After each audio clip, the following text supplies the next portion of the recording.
అండి, నానిమ్మ రెసిపీకి స్వాగతం అండి. కందిపప్పు తీసుకొని కొంచెం వేపుకోవాలి. ఒక గిన్నె తీసుకున్నాం, అలాగా సాల్ట్ వేసుకున్నాం, బేర్ మగ్గిపోద్ది వేసుకున్నాం.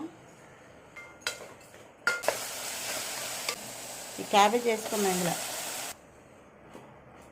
వేసుకున్నప్పుడు ఇలా పైకి కిందికి ఒకసారి కలిపేసి ఈ కాయగూరల మసాలా ఇందులో ఇంకా పులుపు కావాలా అనుకుంటే నేను టమాటా పండు వేసాను కదా, మీకు ఇంకా పులుపు కావాలనుకుంటే చిన్న చింతపండు పెట్ట ఇక సిప్పేసి ఇందులో పరిచేసుకోండి. ఇది వాటర్ వేసుకొని మూత పెట్టేసుకోవడమే.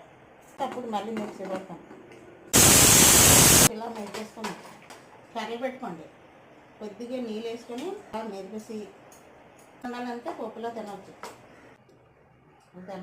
మీకు నచ్చితే మీరు ఇలాగా ట్రై చేయండి. చాలా సింపుల్గా అయిపోతుంది.